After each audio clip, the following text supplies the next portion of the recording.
जीवन में धर्म की स्थापना का, अधर्म के नाश का और परंपराओं के निर्माण का। जैसा कि हम सभी जानते हैं कि आज हम यहाँ पर जन्माष्टमी सेलिब्रेशन के लिए इकट्ठा हुए हैं, तो ऐसे में हम भगवान श्री कृष्ण के नाम का जयकारा न लगाए, ऐसा हो ही नहीं सकता। मिश्री से मीठे नंदलाल के बोल, बातें हैं जिनकी अनमोल। मिश्री से मीठे नंदलाल के बोल, बातें हैं जिनकी अनमोल।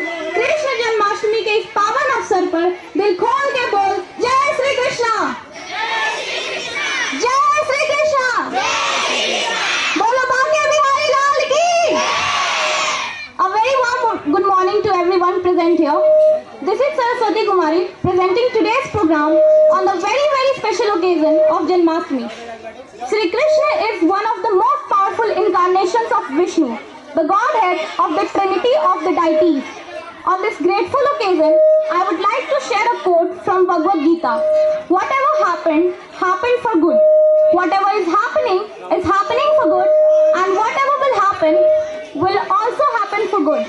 अर्थात भगवद गीता के अनुसार इसका हिंदी में अर्थ यह होता है कि जो हुआ अच्छे के लिए हुआ, जो होगा अच्छे के लिए होगा, और जो हो रहा है वह भी अच्छे के लिए ही हो रहा है। All the honorable teachers and my dear friends present here, as we all know that we are gathered here to celebrate the birthday of Sri Krishna. So, on this special occasion, firstly, I would like to call our Honorable Ratnesh sir to tell our students about the importance of Janmashtami and why do we celebrate this festival. So, please give a huge round of applause for Ratnesh sir.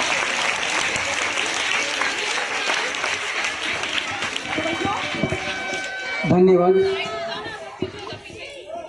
Krishna एक ऐसे व्यक्तित्व का नाम है जिसको शब्दों की परिधि में बांधा नहीं जा सकता। कृष्ण कभी ईश्वर है, कभी संपूर्ण मानव। किसी शब्द में वो गहनता नहीं है जो श्री कृष्ण के व्यक्तित्व को समग्रता के साथ प्रस्तुत कर दे। फिर भी अपने आराध्य के विषय में कुछ कहने से पहले मैं उनके लिए रचित कुमार विश्वास की कविता के माध्यम से उनकी वंदना करना चाहूँगा। कि हो काल गति से परे चिरंतन, हो काल गति से परे चिरंतन, अभी यहाँ थे अभी यहीं हो काल गति से परे चिरंतन, अभी यहाँ थे अभी यहीं हो, कभी धरा पर कभी गगन में, कभी धरा पर कभी गगन में, कभी कहाँ थे कभी कहीं हो।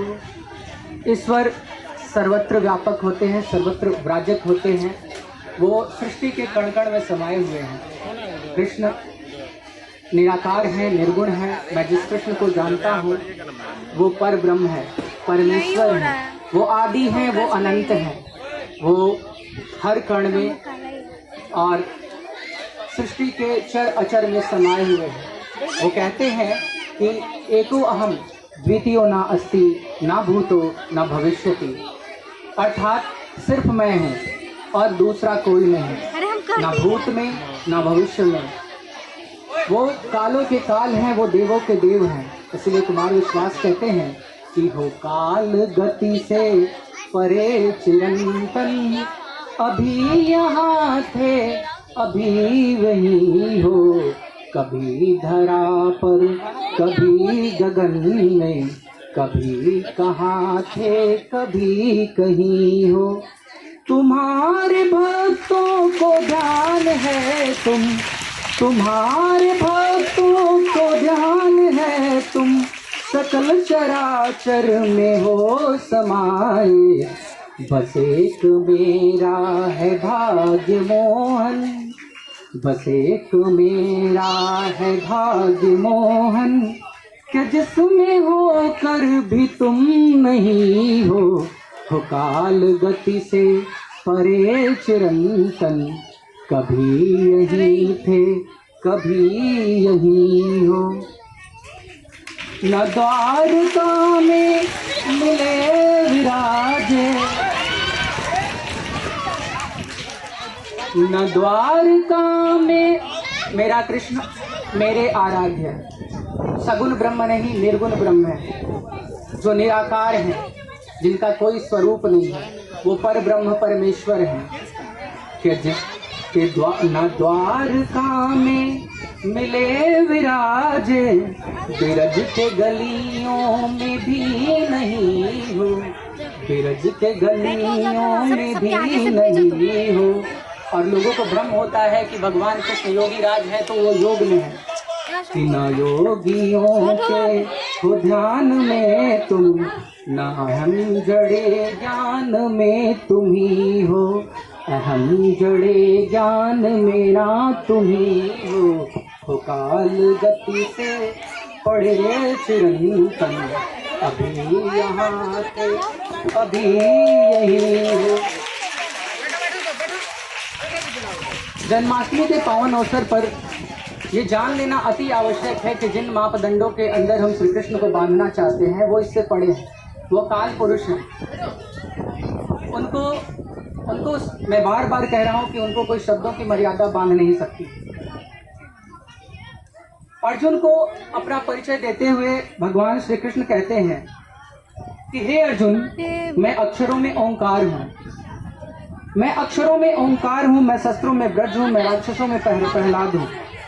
और अगेन वो कहते हैं कि एको हम द्वितीयो नास्ति न भूतो न भविष्यति। अर्जुन मोह के जनित कर्म के वश में आकर अपना धनुष त्याग देते हैं। फिर योगीराज श्री कृष्ण उन्हें योग का उपदेश देते हैं, मोह से मुक्त होने का उपदेश देते हैं और कहते हैं सर्वधर्मं परित्यज्य मामेका शरणं व्रज, अहम त्वया सर्व पापेभ्यं मोक्षयिष्यामि धनंजय। अर्थात हे धनंजय, अपने सभी धर्मों को त्याग कर मेरी शरण में आ जाओ और मैं तुम्हें सभी पापों से मुक्त कर दूंगा।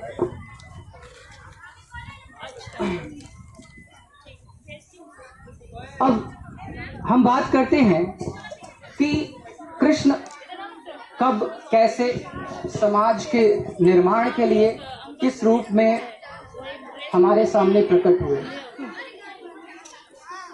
सबसे पहले जब वात्सल्य की बात आती है तो माँ यशोदा यमुना के तट पर लेकर उन्हें जाती हैं पानी भरने को, और वहाँ मिट्टी खा लेते हैं।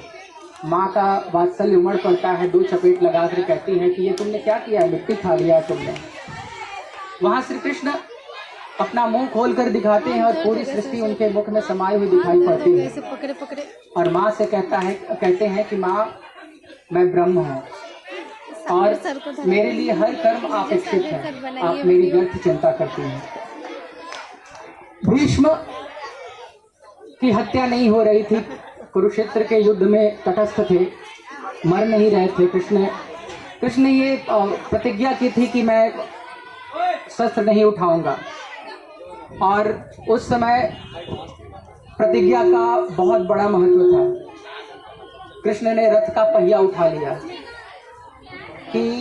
और कहा भीष्म से कि आपकी हत्या मैं, आपका वध मैं अभी करूंगा, आप मेरे कारण जीवित हैं, मेरे कारण आपकी ये वीरता है, मेरे कारण धर्म है, मेरे कारण अधर्म है, अतः मेरे रहते हुए धर्म की स्थापना हो जाए ये मैं सहन नहीं कर सकता। भीष्म कहते हैं हे प्रभु, मेरे रहते हुए आप मेरे तुच्छ व्यक्ति के कारण आप अपना प्रतिज्ञा भंग करेंगे। वो कहते हैं कृष्ण की प्रतिज्ञा बड़ा नहीं है, बड़ा है धर्म की स्थापना। तो कृष्ण बार बार देवत्व से ऊपर उठ करके एक विचार प्रस्तुत करते हैं कि सबसे ऊपर धर्म होता है, देवता से, देवत्व से। गांधारी का श्राप ले लेते हैं, अपने कुल का नाश करवा लेते हैं। लेकिन सबसे बड़ी विडंबना है कि आजकल आधुनिकता में रंगे हुए लोग भगवान कृष्ण को किस रूप में पहचानते हैं, कैसे जानते हैं, ये बहुत विडंबना की बात है। ये कृष्ण नहीं, जिस कृष्ण को हम दिखाने, प्रदर्शित करने की कोशिश करते हैं, वो कृष्ण वो नहीं है। जाति प्रथा के बारे में कृष्ण बताते हुए कहते हैं गीता में कि अर्जुन जब उनसे पूछते हैं, हे कृष्ण बताइए मुझे कि ब्राह्मण कौन है, वो कहते हैं जन्मना जायते शूद्र संस्कारात् भवेत् द्विजम् वेदम पाठत भवेत् विप्रम ब्रह्म जानति इति ब्राह्मण। अर्थात जन्म से कोई शूद्र नहीं होता है और जन्म से कोई ब्राह्मण नहीं होता है। जो वेद और ब्रह्म को जानता है वही ब्राह्मण होता है। तो इस तरीके से भगवान कृष्ण जो है अपने कई लीलाओं का प्रकटीकरण करते हैं। अब अगर हम श्री कृष्ण के वात्सल्य की बात करते हैं, श्री कृष्ण की बात करते हैं, सूर्य के पदों की बात नहीं करते हैं, कृष्ण की बात करते हुए सूर्य के पदों की बात नहीं करते हैं, या रसखान की बात नहीं करते हैं तो वार्ता अधूरी होती है।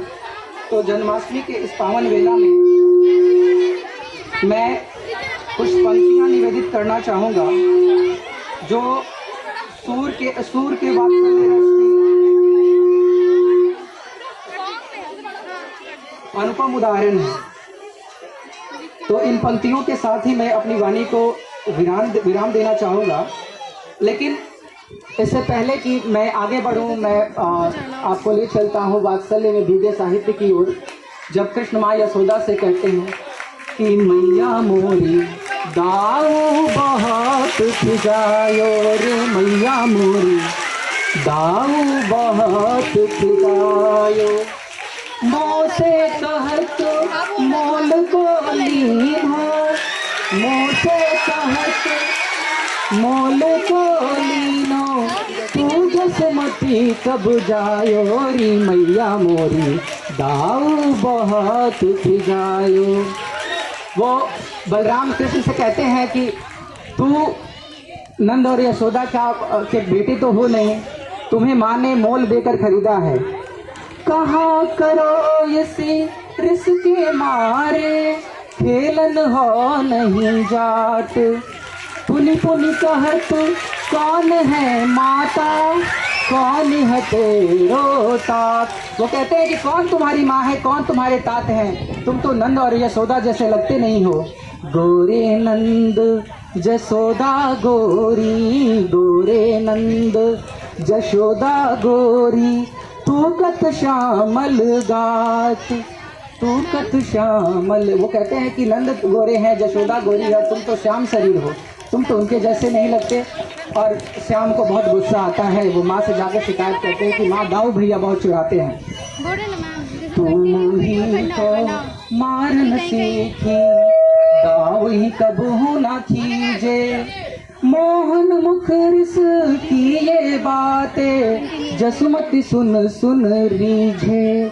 माँ यशोदा उनकी बातों को सुन करके वात्सल्य से भर जाती है कि सुनहु कान बल भद्र चबाई, जनमत ही को दूत, सूर श्याम मोहि गोधन की सो, हाँ माता तू पूत। वो कहते हैं कि गोधन गाय के धनों की मैं सौगंध लेती हूँ कि तुम मेरे पूत हो और मैं तुम्हारी माता हूँ।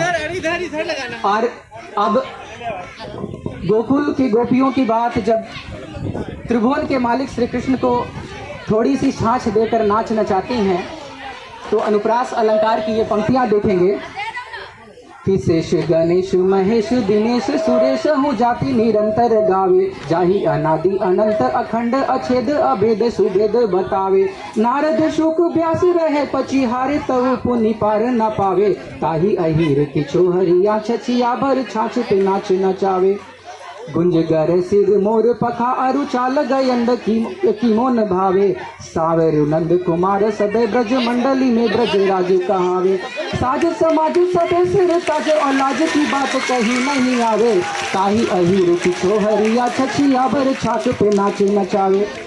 आगे है कि धूरी भरे अति शोभित श्याम जूतसी बनिया है सुंदर चोटी, खेलत खात फिरे अंगना पग पैंजनिया कट भीरी कछोरी, वाछवी को रस खाने बिलोकत वारत काम कलानी दी कोटी, काग के भाग कहाँ कहियो हरि हाथ से ले गयो माखन रोटी, काग को भाग कहाँ कहियो हरि हाथ से ले गयो माखन रोटी। आगे अंतिम पंक्ति है और मित्रता, श्री कृष्ण और सुदामा की मित्रता के आधार पर मैं ज़्यादा समय नहीं लेना चाहूँगा क्योंकि बहुत सारा प्रोग्राम है। नहीं तो मैं इसकी व्याख्या भी करता कि ऐसे बेहाल बेवाहिन सो पग कंटक जाल लगे पुनि जोए। ऐसे बेहाल बेवाहिन सो पग कंटक जान लगे पुनि जोए। हाय महा दुख पायो सखा तुम आए इतना किते दुख होए। देखी सुदामा की तेरे दशा करुणा करके करुणा निधि रोए। पानी परात को हाथ छुओ नहीं नैनन से जल से पग धोए। पानी परात को हाथ छुओ नहीं नैनन के जल से पग धोए। सुदामा कृष्ण के यहाँ गए हुए हैं और भेंट जो लेकर के गए हैं वो दिखाना नहीं चाहते हैं कि वो थोड़े से चावल हैं। कछु भाभी हमको दियो सो तुम काहे न देत। चापी पोटरी कांख में रहे कहो के हेत। आगे चलना गुरु मात दये तू लिए तुम चाबी हमें दिन नहीं दीने। शाम कहो मुस्काए सुदामा सो चोरी की बानी में है जो प्रवीणे। पोटरी कांख में चापी रहे तुम खोलत नाही सुधारस भीने। पाछी लिबानी अजो न तजो तुम तैसा ही भाभी के तंदुल कीने। वह पुलकनी वह उठ मिलनी वह आदर की बात। वह पठवनी गोपाल की कछु न जानी जात। घर घर ओढ़त फिरे तनक दही के काज। कहाँ भया जो अब भयो हरि को राज समाज। वैसे ही राज समाज बने गज बाजी घने मन संभ्रम छायो। वैसे ही कंचन के सब धाम है द्वारिका के फिर द्वारिका के महिलो फिर आयो। भन बिनो की वो कोमल लोचत सोचत ही सब गाँव मझायो। पूछत पाड़े फिरे सब से पड़ झोपड़ी को कहीं खोजे न पाओ। कह वह टूटी सी छनी हती अब कंचन के सब धाम सुहावत। के पग में पनही ना हती के ले गज राडू बैठाडे महावत। भूमि कठोर पे रात कटे अब कोमल सेज पे नींद न आवत। श्री कृष्ण सुदामा को संपन्न कर देते हैं और इस तरह से वो अपनी मित्रता को परिपूर्ण करते हैं। और अब एक बार फिर से बोलेंगे मुरली वाले की जय।